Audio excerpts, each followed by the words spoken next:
مس Julia, اسی لیے ہم آپ کو ساتھ نہیں لانا چاہتے تھے، لیکن آپ خود سمجھدار ہیں۔ آپ فی الحال تیزی سے حرکت بھی نہیں کر سکتی، اور یہاں اگر واقعی مقابلہ ہو گیا تو ہمیں انتہائی تیزی سے حرکت کرنا ہوگی، صفدر نے کہا۔ لیکن مجھے بتاؤ تو صحیح کہ تم نے کیا پلاننگ کی ہے، جولیا نے ہونٹ کاٹتے ہوئے کہا۔ ہاں، آپ کو بتانے میں کوئی حرج نہیں ہے۔ یہ جیپ پہلی چیک پوسٹ سے تقریباً 1 میل پہلے کسی ٹیلے کی اوٹ میں روک لی جائے گی، اور میں آپ دونوں کو وہیں چھوڑ کر پیدل آگے جاؤں گا۔ اگر تو یہ چیک پوسٹ خالی ہوئی تو میں تنویر کو ریڈ کاشن دوں گا، اور تنویر جیپ لے کر چیک پوسٹ پر پہنچ جائے گا، اور اگر لوگ وہاں موجود ہوئے تو میں تنویر کو ڈبل ریڈ کاشن دوں گا، اور پھر تنویر اسلحہ لے کر جیپ سے اتر کر پیدل میرے پاس پہنچے گا، اور پھر ہم دونوں ہی چیک پوسٹ پر حملہ کر دیں گے، اور پھر آگے جا کر عمارت پر ریڈ کریں گے۔ اس دوران آپ کو جیپ سے اتار کر وہاں سے کچھ دور کسی ٹیلے کی اوٹ میں بٹھا دیں گے، تاکہ اگر وہ لوگ اس جیپ کو کسی بھی انداز میں چیک کر لیں تو آپ تک ان کے ہاتھ نہ پہنچ سکیں، صفدر نے تفصیل بتاتے ہوئے کہا۔ تمہاری پلاننگ اچھی ہے، لیکن میری حد تک غلط ہے، جولیا نے اس بار مسکراتے ہوئے کہا۔ وہ کیسے؟ صفدر نے چونک کر پوچھا۔ میں جیپ بھی آسانی سے چلا سکتی ہوں اور اسلحہ بھی، اس لیے میں جیپ میں ہی رہوں گی، لیکن ضرورت پڑنے پر میں تمہاری مدد بھی کروں گی، جولیا نے کہا۔ ٹھیک ہے، ہمیں کوئی اعتراض نہیں ہے، لیکن تمہیں پیچھے رکنا ہوگا، تنویر نے کہا۔ ہاں، مجھے کوئی اعتراض نہیں ہے، لیکن اگر تم دونوں کو کوئی خطرہ لاحق ہو جائے تو تمہیں مجھے فوراً کاشن دینا ہوگا، پھر میں جیپ لے کر تم تک پہنچ جاؤں گی، جولیا نے کہا۔ ٹھیک ہے، ایسا ہی ہوگا، تنویر نے اثبات میں سر ہلاتے ہوئے کہا، اور صفدر بے اختیار مسکرا دیا، کیونکہ وہ جانتا تھا کہ تنویر اس حالت میں جولیا کو مقابلے میں کبھی بھی نہیں جھونک سکتا، اس لیے وہ سرے سے کوشن ہی نہیں دے گا۔ پھر تقریباً 1 گھنٹے کی مزید ڈرائیونگ کے بعد صفدر نے جیپ کی رفتار سست کرتے ہوئے ایک بڑے سے ٹیلے کے سامنے اسے روک دیا۔ اس نے اسے ٹیلے سے اس قدر فاصلے پر روکا تھا کہ جیپ کی فرنٹ سائڈ پر لگے ہوئے خصوصی آلات کی وجہ سے جیپ کا رخ نہ مڑ پائے۔ تم نے ناک کی سیدھ میں آگے بڑھنا ہے، جیپ رکتے ہی تنویر نے صفدر سے مخاطب ہو کر کہا۔ مجھے معلوم ہے، یہ بات پہلے ہی ہمارے درمیان طے ہو چکی ہے، صفدر نے جواب دیا، اور تنویر جیپ سے اتر کر عقبی سمت میں آیا، اور اس نے جیپ کے عقبی حصے میں سے موجود ایک سیاہ رنگ کا بیگ اٹھا کر صفدر کو دیا، اور صفدر نے یہ بیگ اپنی پشت پر باندھا، اور پھر ایک مشین گن اٹھا کر وہ تیزی سے آگے بڑھتا چلا گیا۔ جولیا اور تنویر دونوں ہونٹ بھینچے خاموش بیٹھے ہوئے اسے دھندلی سکرین پر دیکھ رہے تھے۔ پھر وہ ان کی نظروں سے غائب ہو گیا تو تنویر نے جیپ کے عقبی حصے میں موجود سیاہ رنگ کا ایک اور تھیلا اٹھا کر اپنی پشت پر باندھا، اور اس طرح تیار ہو کر بیٹھ گیا جیسے ابھی چند لمحوں بعد وہ نیچے اتر کر آگے بڑھ جائے گا۔ تمہیں اتنی بے چینی کیوں ہے؟ صفدر کو چیک پوسٹ تک پہنچنے میں 1 گھنٹہ لگ سکتا ہے، جولیا نے کہا۔ مجھے خدشہ ہے کہ صفدر مجھے کوشن دے کر بلانے کے بجائے از خود سب کچھ کرنے پر تل نہ جائے، تنویر نے کہا تو جولیا بے اختیار ہنس پڑی۔ صفدر تمہاری طرح جذباتی نہیں ہے، وہ بے حد ذمہ دار آدمی ہے، اس لیے اطمینان سے بیٹھ جاؤ، جولیا نے کہا تو تنویر بے اختیار مسکرا دیا، اور اس کے ساتھ ہی وہ اس انداز میں بیٹھ گیا جیسے انسان طویل سفر کے بعد منزل پر پہنچ کر پرسکون اور مطمئن ہو کر بیٹھ جاتا ہے۔ لیکن ابھی انہیں اس انداز میں بیٹھے نصف گھنٹہ ہی گزرا ہوگا کہ اچانک انہیں جیپ کی چھت پر ہلکے سے دھماکے کی آواز سنائی دی، ایسا دھماکہ جیسے کوئی پرندہ یا بڑا سا پتھر چھت پر آ کر گرا ہو۔ یہ کیا ہوا؟ تنویر نے چونک کر کہا، اور اس کے ساتھ ہی اس نے تیزی سے جیپ سے نیچے چھلانگ لگائی، لیکن دوسرے لمحے اوغ کی آواز کے ساتھ ہی وہ اس طرح اوندھے منہ ریت پر گر کر بے حس و حرکت ہو گیا جیسے اس کا پورا جسم اچانک جامد ہو گیا ہو۔ کیا ہوا تمہیں؟ جولیا چونکہ تیزی سے حرکت نہ کر سکتی تھی، اس لیے اس نے جیپ کی کھلی کھڑکی سے سر باہر نکال کر چیختے ہوئے کہا، لیکن دوسرے لمحے اس کے ذہن پر بھی اس طرح اندھیرا چھا گیا جیسے کیمرے کا شٹر بند ہو جاتا ہے۔ سامعین کرام، آپ سن رہے ہیں عمران سیریز کے سلسلے میں ایک اردو ناول سارج ایجنسی، اور یہ اس سلسلے کی قسط نمبر 12 ہے۔ مجھے امید ہے آپ کو میری یہ کاوش پسند آ رہی ہوگی۔ طویل القامت لیکن دبلے پتلے جسم کا مالک مارکس اپنے ہیڈ کوارٹر میں بستر پر تقریباً بے ہوشی کے عالم میں پڑا ہوا تھا۔ بیڈ کی سائیڈ تپائی پر شراب کی 2 بڑی خالی بوتلیں پڑی ہوئی تھیں۔ اس کے چہرے کا رنگ بتا رہا تھا کہ وہ شاید ضرورت سے زیادہ پی گیا ہے۔ اچانک کمرے میں تیز الارم نما گھنٹی بجنے کی آواز سنائی دی، اور پھر یہ آواز لمحہ با لمحہ تیز سے تیز تر ہوتی چلی گئی تو مارکس پہلے تو کسمسایا لیکن پھر اچھل کر بیٹھ گیا۔ گھنٹی کی آواز اب کافی تیز ہو چکی تھی۔ دوسرے لمحے وہ چھلانگ لگا کر بیڈ سے نیچے اترا اور اس نے کھلے دروازے کے قریب دیوار پر موجود سوئچ بورڈ پر سرخ رنگ کے بٹن کو پریس کیا تو گھنٹی کی آواز سنائی دینا بند ہو گئی تو مارکس تیزی سے دروازے کی طرف دوڑ پڑا۔ یہ دروازہ بند تھا۔ وہ دروازہ کھول کر ملحقہ کمرے میں گیا۔ وہاں کمرے میں دیواروں کے ساتھ 4 قد آدم مشینیں موجود تھیں، اور ایک سائیڈ پر بڑی سی میز کے اوپر ایک مستطیل شکل کی مشین موجود تھی جس کے ساتھ 2 کرسیاں پڑی نظر آ رہی تھیں۔ چاروں مشینوں کے چھوٹے بڑے بلب مسلسل جل بجھ رہے تھے، لیکن مارکس نے نظر اٹھا کر بھی ان کی طرف نہ دیکھا۔ وہ دوڑتا ہوا اس میز کی طرف بڑھا، پھر ایک کرسی پر بیٹھ کر اس نے ہاتھ بڑھا کر میز پر موجود مستطیل مشین کے مختلف بٹن پریس کرنا شروع کر دیے۔ چند لمحوں بعد مشین کے درمیان موجود سکرین ایک جھماکے سے روشن ہو گئی، اور اس کے ساتھ ہی سکرین پر ایک بڑی سی مخصوص جیپ ریت پر دوڑتی ہوئی صاف نظر آنے لگ گئی۔ مارکس نے ہونٹ بھینچے اور ہاتھ بڑھا کر مشین کے مختلف بٹن پریس کرنے شروع کر دیے۔ اس کے ساتھ ہی سکرین کا منظر بدلا، اور اب سکرین پر جیپ کے اندر کی صورتحال واضح طور پر دکھائی دے رہی تھی۔ جیپ کی ڈرائیونگ سیٹ پر ایک ایکریمین موجود تھا، جبکہ سائیڈ سیٹ پر ایک ایکریمین عورت اور عقبی سیٹ پر ایک اور ایکریمین مرد بیٹھا ہوا نظر آ رہا تھا۔ بظاہر یہ عام سے لوگ تھے اور جیپ بھی عام سی تھی، اور سیاح اکثر ایسی جیپیں لے کر صحرا کی سیاحت کرنے آتے رہتے تھے، لیکن جس انداز میں کاشن الارم بجا رہا تھا اس سے ثابت ہوتا تھا کہ یہ جیپ عام نہیں ہے۔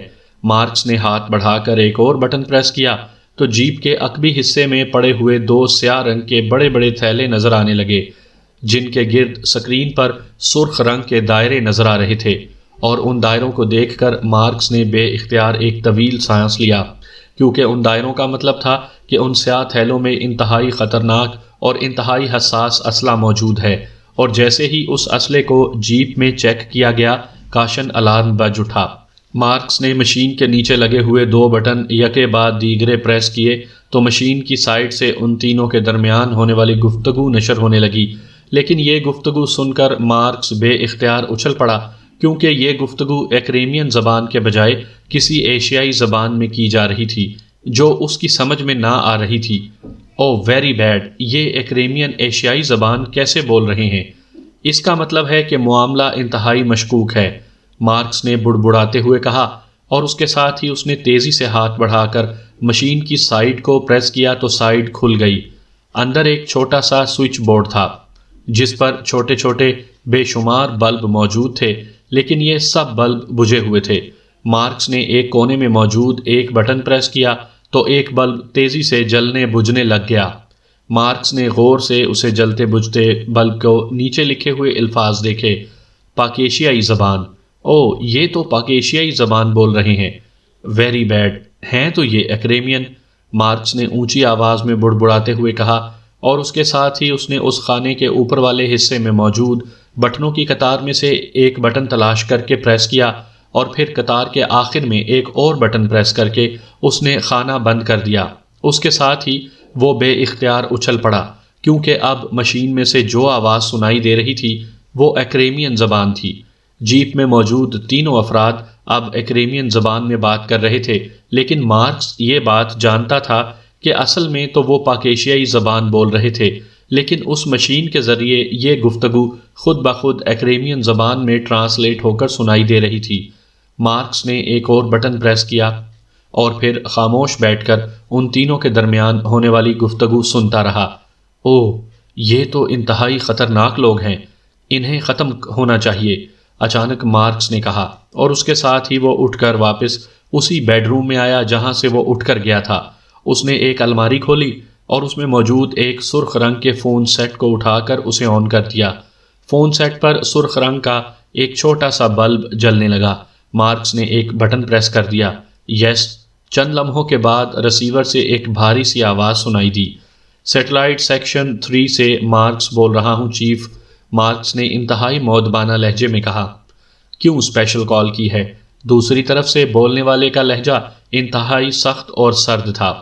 چیف، اسپیشل سیٹلائٹ کوشن ملا تو میں نے چیکنگ کی اور سکرین پر ایک جیپ نظر آئی جس کا رخ ہیڈ کوارٹر کی طرف تھا، مارکس نے کہا، اور اس کے ساتھ ہی اس نے پاکیشیائی زبان کے بارے میں بتایا اور ساتھ ہی یہ بھی بتا دیا کہ اس نے مشین کی مدد سے ان کی گفتگو ایکریمین زبان میں سنی ہے، اور پھر اس نے ان کے درمیان ہونے والی گفتگو کے بارے میں تفصیلی رپورٹ دے دی۔ اوہ، تو یہ لوگ پاکیشیائی ایجنٹ ہیں اور یہ لوگ ہیڈ کوارٹر تک بھی پہنچ گئے۔ Very bad. مشین نے انہیں چیک کیسے کر لیا؟ چیف نے تیز لہجے میں کہا۔ ان کی جیپ میں انتہائی حساس اسلحہ تھا باس، اسی وجہ سے مشین نے اسے مخصوص لائن کراس کرتے ہی چیک کر لیا، مارکس نے جواب دیا۔ یہ صرف 2 مرد اور ایک عورت نہیں ہو سکتے، ان کی تعداد لازماً زیادہ ہوگی۔ تم فوری طور پر انہیں چیک کرو اور پھر ان پر کراس فائر کر کے انہیں بے ہوش کر دو، پھر مجھے اطلاع دو۔ تمام کام دھیان اور توجہ سے کرنا، یہ انتہائی خطرناک ایجنٹ ہیں، چیف نے کہا۔ یس چیف، مارکس نے جواب دیتے ہوئے کہا، اور اس کے ساتھ ہی اس نے فون آف کر کے اسے واپس الماری میں رکھا اور تیزی سے مڑ کر واپس اس مشین روم میں آ گیا، لیکن میز کے سامنے موجود کرسی پر بیٹھنے کے بجائے اس نے کرسی کے عقب میں موجود ایک الماری کھولی اور اس کے نچلے خانے میں موجود ایک چھوٹی سی مشین نکال کر اس نے الماری بند کی اور واپس مڑ کر وہ کرسی پر بیٹھ گیا۔ اس نے مشین کی سائیڈ میں موجود ایک پلگ کو بڑی مشین سے لنک کیا اور پھر اس نے مشین کو آپریٹ کرنا شروع کر دیا۔ اس کے ساتھ ہی اس نے بڑی مشین کے چند بٹن بھی پریس کیے تو سکرین پر جھماکا سا ہوا اور اس کے ساتھ ہی ایک آدمی ہاتھ میں مشین گن پکڑے، پشت پر سیاہ رنگ کا بیگ باندھے، بڑے محتاط انداز میں آگے بڑھتا ہوا دکھائی دیا۔ او، یہ اکیلا آگے جا رہا ہے؟ اس کی پشت پر حساس اسلحے والا بیگ نہ ہوتا تو اسے کسی صورت بھی چیک نہ کیا جا سکتا تھا، مارکس نے بڑبڑاتے ہوئے کہا، اور پھر الماری سے نکالی جانے والی مشین کی طرف متوجہ ہو گیا۔ اس مشین کی چھوٹی سی سکرین پر رک رک کر ہندسے آگے بڑھ رہے تھے، اور پھر جیسے ہی 8 کا ہندسہ نمودار ہوا تو اس کے گرد سرخ رنگ کا ایک دائرہ سا نظر آنے لگا، اور اب ہندسہ سکرین پر ساکت ہو گیا تھا، وہ آگے نہ بڑھ رہا تھا۔ 8 نمبر رینج میں ہے یہ آدمی، مارکس نے کہا، اور اس کے ساتھ ہی اس نے چھوٹی سی مشین کا ایک بٹن پریس کر دیا۔ بٹن پریس ہوتے ہی اس کی نظریں بڑی مشین کی سکرین پر جم گئیں۔ وہ آدمی مسلسل آگے بڑھ رہا تھا کہ اچانک ایک ٹیلے کے عقب سے سیاہ رنگ کی لکیر سی اوپر آسمان کی طرف اٹھتی دکھائی دی، اور پھر تیزی سے گھوم کر وہ سیدھی اس آدمی کے سینے سے ٹکرائی، اور وہ آدمی صرف ایک قدم آگے بڑھ سکا، پھر وہ لڑکھڑا کر اوندھے منہ ریت پر گرا اور ساکت ہو گیا۔ مارکس نے ایک بار پھر چھوٹی مشین کے مختلف بٹن پریس کرنے شروع کر دیے۔ ایک بار پھر مشین کی چھوٹی سی سکرین پر ہندسے آگے بڑھنے لگے، اور پھر جیسے ہی 11 کا ہندسہ نمودار ہوا تو اس کے گرد سرخ رنگ کا دائرہ نظر آنے لگا۔ اس کے ساتھ ہی مارکس نے بڑی مشین کے مختلف بٹن پریس کیے، اور بٹن پریس ہوتے ہی سکرین پر جھماکے ہونے شروع ہو گئے۔ چند لمحوں کے بعد ایک منظر ابھر آیا۔ اس منظر میں جیپ صحرا میں رکی ہوئی تھی۔ گو مارکس کو معلوم تھا کہ صحرا میں ہر طرف گھپ اندھیرا چھایا ہوا ہوگا۔ جیپ کے اندرونی اور بیرونی دونوں لائٹس بھی آف تھیں، لیکن اس کے باوجود سکرین پر جیپ اس طرح نظر آ رہی تھی جیسے دن کی روشنی میں نظر آتی ہے۔ مارکس نے بٹن پریس کیے تو جھماکے سے منظر بدلا، اور اب جیپ کا اندرونی حصہ نظر آ رہا تھا۔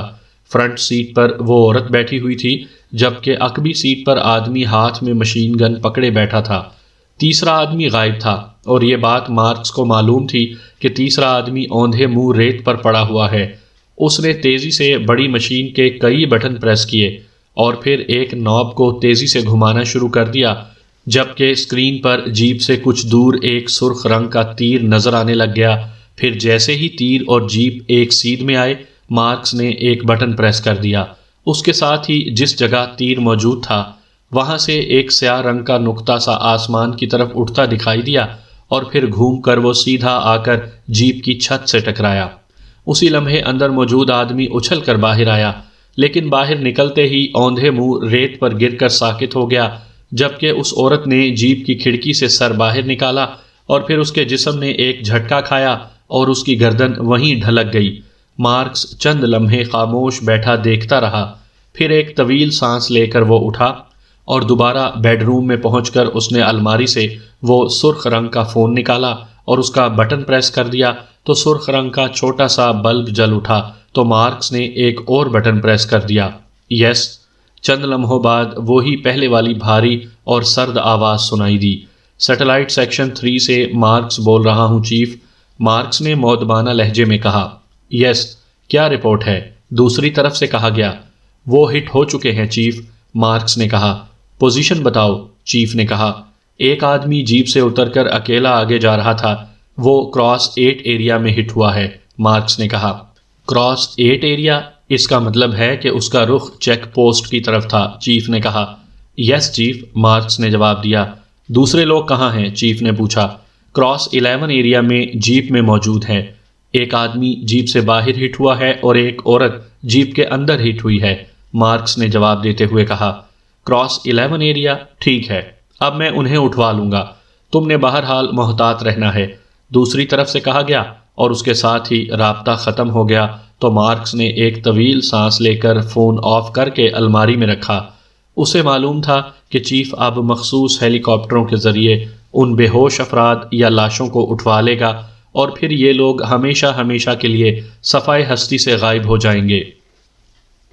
کرنل سمتھ اپنے آفس میں موجود تھا کہ میز کے کنارے پر رکھے ہوئے سرخ رنگ کے فون سیٹ سے مترنم گھنٹی بج اٹھی تو کرنل سمتھ بے اختیار چونک پڑا، کیونکہ یہ مخصوص سیٹلائٹ فون تھا اور خصوصی طور پر اس کا رابطہ اس وقت قاصر میں موجود میجر کارس سے تھا، اور اسے مصر کا فواد یہ اطلاع دے چکا تھا کہ پاک ایشیائی ایجنٹ عمران کی سربراہی میں مصر سے اسرائیلی سرحدی شہر قاصر میں داخل ہو گئے ہیں، اور اس کے بعد اس نے میجر کارس سے رابطہ کیا تو اس نے اس گروپ کو چیک کرنے کے بارے میں بتایا تو کرنل سمتھ کو اطمینان ہو گیا، کیونکہ اسے معلوم تھا کہ میجر کارس انتہائی جدید ترین مشینری سے ان کی نگرانی کر رہا ہے، اس لیے اس کے چیک کیے جانے کا قطعاً کوئی سکوپ نہیں ہے۔ اس لیے گھنٹی بجتے ہی کرنل سمتھ نے یہی سمجھا کہ میجر کارس کی کال ہوگی۔ اس نے تیزی سے ہاتھ بڑھا کر ریسیور اٹھا لیا۔ یس، کرنل سمتھ بول رہا ہوں، کرنل سمتھ نے تیز لہجے میں کہا۔ کیپٹن ہیرلڈ بول رہا ہوں چیف، تل ابیب سے، دوسری طرف سے ایک مردانہ آواز سنائی دی تو کرنل سمتھ بے اختیار اچھل پڑا، کیونکہ کیپٹن ہیرلڈ تل ابیب میں سارج ایجنسی کا نمائندہ تھا، لیکن اس کا تعلق براہ راست ہیڈ کوارٹر سے تھا، اس لیے کرنل سمتھ اس کا نام سن کر بے اختیار چونک پڑا تھا۔ تم نے مجھے فون کیا ہے، کیوں؟ کوئی خاص بات؟ کرنل سمتھ نے حیرت بھرے لہجے میں کہا۔ کیا پاک ایشیائی ایجنٹ آپ کے خلاف کام کرنے کے لیے اسرائیل میں داخل ہو گئے ہیں؟ دوسری طرف سے کہا گیا۔ ہاں، تمہیں کس نے رپورٹ دی ہے؟ کرنل سمتھ نے حیرت بھرے لہجے میں کہا۔ کیا یہ لوگ قاصر سے حاویہ اور حاویہ سے تمالہ پہنچ رہے ہیں؟ کیپٹن ہیرلڈ نے اس کے سوال کا جواب دینے کے بجائے الٹا اور سوال کر دیا۔ ہاں، مگر میں پوچھ رہا ہوں کہ تمہیں اس کا کیسے علم ہوا ہے؟ کرنل سمتھ نے اس بار قدرے غصیلے لہجے میں کہا۔ چیف، یہاں میرا رابطہ جی پی 5 کے ہیڈ کوارٹر سے ہے۔ مجھے اچانک اطلاع ملی کہ کرنل ڈیوڈ اپنے خصوصی ہیلی کاپٹر پر حاویہ جا رہے ہیں تو میں چونک پڑا، کیونکہ یہ ایک خلاف معمول کارروائی تھی۔ پھر میں نے اپنے خصوصی ذرائع استعمال کیے تو مجھے اطلاع مل گئی کہ کرنل ڈیوڈ کو اطلاع ملی ہے کہ پاک ایشیائی ایجنٹ آکیہ سے قاصر میں داخل ہو رہے ہیں، اور وہ قاصر سے بائی روڈ حاویہ اور پھر حاویہ سے تمالہ پہنچ رہے ہیں۔ تمالہ میں آپ کا سیٹ اپ ہے، جبکہ کرنل ڈیوڈ چاہتا ہے کہ ان پاک ایشیائی ایجنٹوں کو تمالہ پہنچنے سے پہلے ہی مار گرائے۔ چنانچہ بابین میں موجود اپنے سیٹ اپ کو اس نے حاویہ پہنچنے کا حکم دے دیا ہے، اور اب خود بھی وہ اپنے مخصوص ہیلی کاپٹر پر سوار ہو کر حاویہ پہنچ گئے ہیں۔ کیپٹن ہیرلڈ نے تفصیل کے ساتھ بات کرتے ہوئے کہا۔ او، یہ تو تم نے انتہائی اہم معلومات مہیا کی ہیں، ویری گڈ، تمہیں اس کا بڑا انعام ملے گا۔ کرنل سمتھ نے اس بار مسرت بھرے لہجے میں اس کی تعریف کرتے ہوئے کہا۔ تھینک یو سر، آپ واقعی قدر شناس ہیں، دوسری طرف سے مسرت بھرے لہجے میں جواب دیا گیا۔ اوکے، مزید کوئی اطلاع ملے تو تم نے فوری طور پر رابطہ کرنا ہے، کرنل سمتھ نے کہا۔ یس سر، دوسری طرف سے کہا گیا اور کرنل سمتھ نے ریسیور رکھ دیا۔ اب اس کے چہرے پر یکلخت پریشانی کے تاثرات ابھر آئے تھے، کیونکہ اس اطلاع کے بعد بازی اسے اپنے ہاتھ سے نکلتی نظر آ رہی تھی۔ اس نے میجر کارس کے ساتھ مل کر یہی طے کیا تھا کہ جب پاکیشیائی ایجنٹ تمالا پہنچیں گے تو انہیں ہلاک کیا جائے گا، تاکہ یہ کارنامہ سارج ایجنسی کے کریڈٹ میں چلا جائے۔ لیکن اگر GP5 نے حاویہ میں ہی ان کا خاتمہ کر دیا تو پھر لا محالہ کریڈٹ GP5 کے پاس چلا جائے گا۔ وہ کافی دیر بیٹھا سوچتا رہا، پھر اس نے ایک طویل سانس لے کر یہی فیصلہ کیا کہ وہ میجر کارس سے رابطہ کر کے پاکیشیائی ایجنٹوں کے بارے میں تازہ ترین اطلاعات حاصل کرے اور پھر ان اطلاعات کی بنیاد پر وہ اپنی کامیابی کے لیے کوئی حتمی فیصلہ کرے۔ چنانچہ اس نے میز کی دراز کھول کر اس میں موجود ایک مخصوص ساخت کا ٹرانسمیٹر نکال کر اپنے سامنے میز پر رکھا، اور پھر دراز بند کر کے اس نے ٹرانسمیٹر پر میجر کارس کی مخصوص فریکوینسی ایڈجسٹ کر کے اس کا بٹن پریس کر دیا۔ Hello hello, colonel Smith calling you, over. Colonel Smith نے بار بار کال دیتے ہوئے کہا۔ Yes chief, major Kars attending you, over. چند لمحوں کے بعد ٹرانسمیٹر سے میجر کارس کی آواز سنائی دی۔ کہاں موجود ہو تم اس وقت؟ اوور، کرنل سمتھ نے پوچھا۔ قاصر میں چیف، اوور، میجر کارس نے جواب دیتے ہوئے کہا۔ پاکیشیائی ایجنٹوں کے بارے میں کیا رپورٹ ہے؟ اوور، کرنل سمتھ نے پوچھا۔ وہ قاصر پہنچ چکے ہیں، میں نے انہیں چیک کر لیا ہے، ان کی تعداد 5 ہے، وہ اس وقت قاصر کے ایک ہوٹل میں موجود ہیں، اوور، میجر کارس نے جواب دیتے ہوئے کہا۔ تم ان کی نگرانی کس طرح کر رہے ہو؟ اوور، کرنل سمتھ نے پوچھا۔ TS کراس ریس کے ذریعے چیف، اس لیے انہیں معلوم ہی نہیں ہو سکا، ورنہ میں نے دیکھا ہے کہ وہ بے حد ہوشیار اور محتاط لوگ ہیں۔ اگر میں مشین کے بجائے ذاتی طور پر ان کی نگرانی کرتا تو لازماً اب تک ان کی نظروں میں آ چکا ہوتا، اوور، میجر کارس نے جواب دیا۔ وہ قاصر سے حاویہ کب روانہ ہو رہے ہیں، یا دوسری صورت میں کہیں وہ صحرا کراس کر کے تو تمالا نہیں پہنچ رہے؟ اوور، کرنل سمتھ نے کہا۔ نو سر، بلکہ انہوں نے عجیب اور حیرت انگیز راستے کا انتخاب کیا ہے۔ وہ قاصر سے شتران اور شتران سے بابین اور پھر بابین سے تمالا جانے کا پروگرام بنا رہے ہیں، اوور، میجر کارس نے کہا۔ تو کرنل سمتھ بے اختیار اچھل پڑا۔ کیا کہہ رہے ہو؟ یہ کون سا راستہ ہے؟ اوور، کرنل سمتھ نے حیرت بھرے لہجے میں کہا۔ یہ ایک قدیم راستہ ہے، یہاں سڑک پرانی اور خراب ہے، لیکن بہرحال یہ راستہ ہے، اوور، میجر کارس نے جواب دیا۔ تمہیں کیسے اس کا علم ہوا؟ اوور، کرنل سمتھ نے ہونٹ چباتے ہوئے کہا۔ میں نے بتایا ہے کہ میں ان کی نگرانی TS کراس ریس کے ذریعے کر رہا ہوں، اور اس کی مدد سے میں ان کے درمیان ہونے والی گفتگو نہ صرف سن سکتا ہوں بلکہ اسے ٹیپ بھی کر لیتا ہوں۔ یہ راستہ انہوں نے آپس میں باتیں کرتے ہوئے بتایا ہے، اوور، میجر کارس نے کہا۔ لیکن تم نے مجھے پہلے کیوں نہیں بتایا؟ اوور، کرنل سمتھ نے غصیلے لہجے میں کہا۔ سر، ابھی وہ خود تذبذب کا شکار ہیں، اس لیے میں نے سوچا کہ جب وہ قاصر سے روانہ ہوں گے تو ان کی سمت کا تعین کر کے میں آپ کو کال کروں گا، اوور، میجر کارس نے کہا۔ سنو، مجھے ابھی ابھی تل ابیب سے اطلاع ملی ہے کہ GP5 کے کرنل ڈیوڈ کو بھی پاکیشیائی ایجنٹوں کے قاصر پہنچنے کی اطلاع مل گئی ہے، اور وہ اپنے آدمیوں سمیت اس وقت حاویہ میں موجود ہے، تاکہ یہ ایجنٹ جیسے ہی قاصر سے سڑک کے ذریعے حاویہ پہنچے وہ انہیں ہلاک کر کے خود کریڈٹ لے لے۔ اس لیے اگر یہ لوگ شتران والا راستہ اختیار کر رہے ہیں تو یہ ہمارے لیے نیک فال ہے، ورنہ ہمیں کچھ اور سوچنا ہوگا، اوور، کرنل سمتھ نے کہا۔ یس باس، انہیں ہر صورت میں زندہ اور صحیح سلامت تمالا پہنچنا چاہیے تاکہ سارج کو ہی کریڈٹ مل سکے، اوور، میجر کارس نے کہا۔ یہ تم نے درست سوچا ہے، میں بھی یہی چاہتا ہوں، اوور، کرنل سمتھ نے کہا۔ چیف، GP5 یہاں کی پرانی ایجنسی ہے، اگر انہیں ان کے بارے میں اطلاع مل سکتی ہے تو لا محالہ ان کے مخبر قاصر میں بھی موجود ہوں گے، اور وہ کرنل ڈیوڈ کو ان کے راستہ بدلنے کی بھی اطلاع دے سکتے ہیں۔ آپ تو تمالا تک محدود رہنا چاہتے ہیں، جبکہ کرنل ڈیوڈ کے سامنے پورا اسرائیل کھلا ہوا ہے، اس لیے وہ اچانک ان پر شتران میں بھی حملہ کر سکتا ہے۔ اس طرح آپ پھر محدود رہیں گے، اوور، میجر کارس نے کہا۔ تو کرنل سمتھ نے اس انداز میں ہونٹ چبائے جیسے کارس نے اس کے دل کی بات کر دی ہو۔ تمہارا اندازہ درست ہے، پھر بتاؤ کیا کیا جا سکتا ہے، اوور، کرنل سمتھ نے کہا۔